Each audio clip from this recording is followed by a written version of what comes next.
Olá, queridos alunos, pais e responsáveis. Sejam muito bem-vindos à nossa revisão de prova. Eu sou a professora Jéssica Fazanha e esta revisão é para a prova de língua portuguesa das turmas do 5º ano. O que irá cair na nossa avaliação de língua portuguesa? Os temas são leitura e interpretação de texto. No estudo da língua, o que irá cair são preposições, o numeral na língua portuguesa, a diferença entre frase e oração, sujeito e predicado e concordância verbal. As páginas de estudos estão aqui, mas também estão no cronograma de provas que foi enviado para vocês. Vamos então revisar? Agora nós vamos falar um pouco sobre cada conteúdo para a avaliação, está bem? Então, nós estamos aqui no nosso primeiro assunto para avaliação, as preposições. Nós descobrimos que preposições são aquelas pequenas palavrinhas que ligam uma palavra a outra, dando sentido às frases. Sem as preposições, como vocês viram bem na página 28, a gente não consegue entender o sentido do texto. O texto não fica claro, as frases não têm ligação, fica tudo meio solto, meio perdido. Então, a preposição, ela tem a missão de ligar uma palavra a outra, trazendo todo o sentido ao que está sendo lido ou escrito. Então, a página 28 tem aí para vocês relerem o texto, verificarem as preposições que vocês mesmos acrescentaram. A página 29, ela nos traz alguns exemplos de preposições. São várias. A, de, por, com, entre, sob, após, desde, sem, contra. Toda palavrinha que liga uma palavra a outra é uma preposição. Ela se encarrega de dar o sentido. Nós vimos que preposições são quando usamos uma única palavra para ligar uma na outra. Locução prepositiva é quando nós precisamos de duas ou mais, tá? Então, atrás de, acima de, sob o, até a. Então, você usou duas palavrinhas. Então, isso se tornou uma locução prepositiva, ok? Então, nós temos aí a página 28, 29 e 30, para relembrá-los a importância e quais são as preposições. Na página 30, nós vimos algumas preposições e atividades do que elas indicariam em cada frase. Então, em, no sentido de tempo, mas também tem o em sentido de lugar. E também teve o em sentido de maneira como a gente fala. Então, eu vou pedir para vocês relerem essas frases, verificarem as preposições que vocês completaram e que nós já corrigimos, para a gente conseguir relembrar os sentidos das preposições. Então, lembrem-se, preposições são pequenas palavras que têm a função de ligar uma palavra a outra, dando sentido à frase. É como se ela fizesse uma ponte, ok? Depois, nós temos, então, a página 40 e a página 41. Vamos para lá. Aqui está a nossa página 40 sobre numeral. Lembra até hoje que quando eu falei de numeral em aula com vocês, vocês ficaram assustados. Mas é matemática? Nós trouxemos o numeral para a língua portuguesa.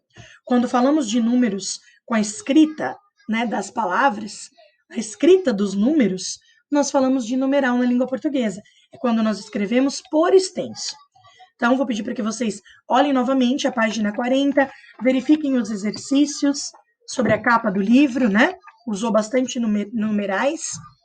Na página 41 é que está ali centralizado quais são os tipos de numerais que nós usamos na língua portuguesa. Então, existem os numerais que indicam quantidade.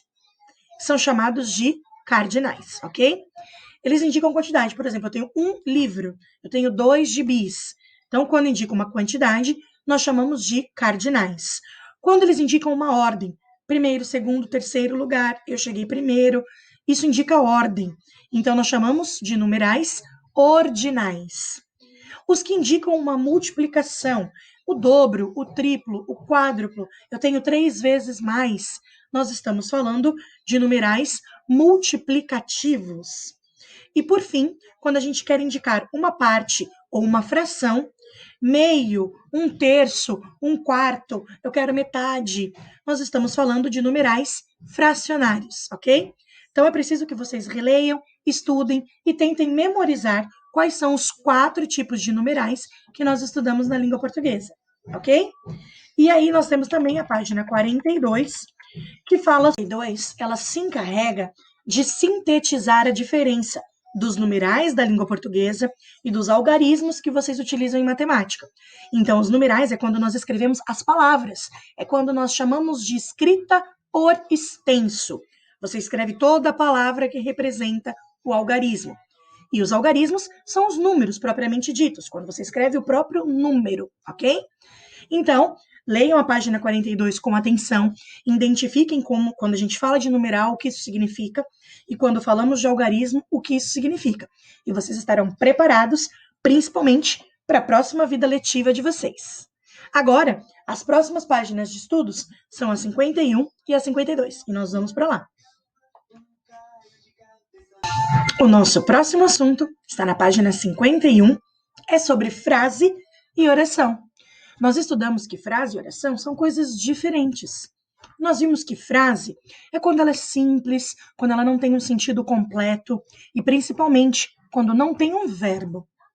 E vimos que oração trata-se de uma fala completa, com sentido completo e que tem um verbo no meio, ok? Então, releiam a atividade que nós fizemos sobre a tirinha da página 51 e na página 52 tem a explicação que eu acabei de dar. A diferença entre frase e oração é que a frase é simples, pode ser curta, pode ser formada até por uma única palavra. A oração já é algo mais completo e tem um verbo, ok? Vou dar um zoom aqui para a gente relembrar esse último exemplo aqui, ó. É hora de fazermos planos para as nossas férias. Olha o verbo no meio, fazermos. É uma frase com sentido completo, com começo, meio e fim, e tem um verbo no meio. Então, nós chamamos de oração. A resposta do marido foi sim, uma frase simples, que pode ser formada por uma única palavra. Tá certo? Então, a diferença entre frase e oração é exatamente a sua composição. Uma frase é simples, pode não ter sentido completo, pode ser formada por uma única palavra e não tem verbo. A oração possui sentido completo, tem começo, meio e fim e tem um verbo, ok? Vamos para o próximo conteúdo da nossa prova, que está na página 67 e 68. Vamos lá? Na página 67 e 68, nós estudamos o que é o sujeito e o que é o predicado. Nós usamos a frase do jovem andando de skate. Lauro faz manobras radicais com o skate. Sobre quem nós estamos falando nessa frase? Lauro faz manobras radicais com o skate. Quem é o assunto? Sobre o que estamos falando? Sempre que nós identificamos sobre o que ou sobre quem a frase está falando, nós identificamos o sujeito. Eu expliquei para vocês que o sujeito, ele é tipo o cara da frase. É o assunto, é sobre o que nós estamos falando. E no caso desta frase, o nosso sujeito é o Lauro. Nós estamos falando de Lauro. Agora, o que nós estamos falando a respeito? O que nós falamos de Lauro? Então, a fofoca que eu chamei para vocês, a fofoca que é o tema, né? É sobre o que vocês estão falando, né? Qual é o assunto que vocês falaram de Lauro? É o predicado. Então, o sujeito é sobre quem vocês estão falando. E o predicado é o que vocês falaram. Então, o sujeito é o Lauro e o predicado é que ele faz manobras radicais com o skate, que é o que vocês falaram dele. Deu para entender? Sujeito é sobre quem ou sobre o que nós estamos falando. E predicado é o que foi falado a respeito. Tá? Então, nós temos esses exemplos aí do que é um e do que é o outro. Então, o sujeito é o termo sobre o qual se declara alguma coisa. É o termo que você utilizou sobre quem você vai falar. E o predicado é o que você informou, qual foi a informação que você trouxe sobre o sujeito. Lauro faz manobras radicais. Lauro é o sujeito, o restante da informação é predicado. A mesa é grande demais. Nós estamos falando da mesa. Então, o sujeito ele também pode ser um objeto. Nós vimos que em uma única oração podem haver mais de um sujeito. Você pode falar de duas pessoas ou duas coisas ao mesmo tempo. Por exemplo, a geladeira e o fogão são novos. Qual o sujeito da oração? Geladeira e fogão. Qual o predicado? Que eles são novos. Espero que vocês tenham relembrado aí a aula e entendido sujeito e predicado, ok? Então vamos para o nosso próximo tema, na página 75 e 76. Vamos lá?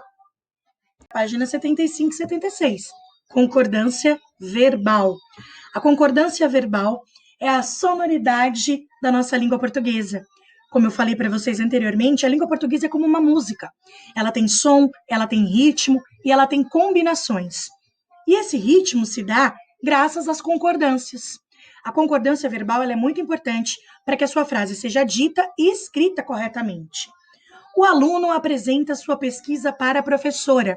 Nós vemos uma oração toda no singular, ou seja, o verbo e o sujeito estão no singular, estão falando de uma única pessoa.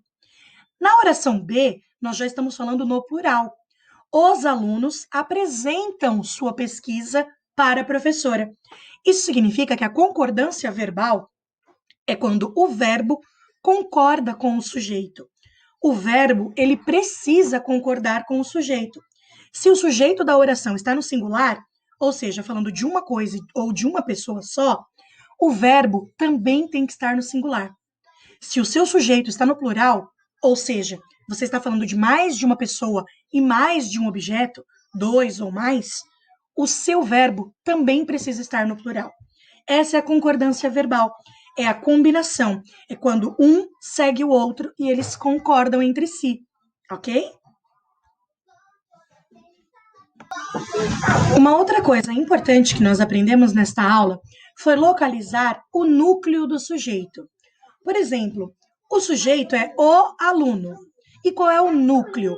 O núcleo é quando você pega esse sujeito e transforma ele numa única palavra. Ok? Sem preposição, sozinho. Então, o sujeito, o aluno, quando você quer saber o núcleo, é apenas a palavra aluno. Os alunos é o sujeito da outra oração B. Quando você quer o núcleo desse sujeito, é apenas a palavra alunos. Então, é quando você transforma o sujeito em uma única palavra sozinha. Aí você encontra o núcleo do sujeito, ok? E aí eu vou pedir para que vocês releiam os exercícios que nós fizemos e que nós já corrigimos, para vocês lembrarem a importância do singular, do plural, da concordância verbal, quando o verbo acompanha o sujeito, ok? E terminamos na página 76, que quando falamos que podem existir mais de um sujeito na oração. Nós podemos falar de duas pessoas ou duas coisas ao mesmo tempo. E aqui na frase, o aluno e o professor conversavam, é um exemplo disso. Qual é o sujeito da oração? O aluno e o professor. Temos dois sujeitos. E quais são os núcleos desse sujeito? Que aí é quando você transforma apenas em uma palavra. Aluno, professor. O aluno vira apenas aluno. O professor vira apenas professor. E estes são os núcleos. E percebam que, como estamos falando de duas pessoas, o verbo conversavam ficou no plural, porque isso é concordância verbal. E esses foram os conteúdos de revisão de prova para nossa avaliação. Agora eu vou voltar para a minha apresentação para irmos para os exercícios de treino, ok? Agora que nós já revisamos e já falamos um pouco sobre os conteúdos da avaliação, nós vamos falar agora de exercício. Chegou a hora dos exercícios e de colocar em prática. A atividade de revisão número 1 é para que vocês preencham as frases com as preposições em destaque. Cada uma das preposições se encaixa em uma das frases. Elas não se repetem. Por isso, leiam todas as frases para ter certeza que aquela preposição se encaixa nelas, tá bem? A atividade número 2 é para você classificar os numerais. Então, você volta lá na nossa revisão para classificar quais são ordinais e assim por diante, ok? A número 3 pede para vocês escreverem por extenso os numerais que estão nos parênteses. Então, escrever como se fala o número que está no parêntese, ok? Atividade 5, explique qual é a diferença entre frase e oração. E a número 6 é para explicar o que é sujeito e o que é predicado. A número 7 é sobre concordância verbal. Você deve copiar novamente cada uma das frases, passando elas para o plural. Então, transformando um sujeito em mais de um sujeito, ok? O verbo concorda com o sujeito. Obrigada por sua participação e empenho. Um beijo carinhoso e boa prova!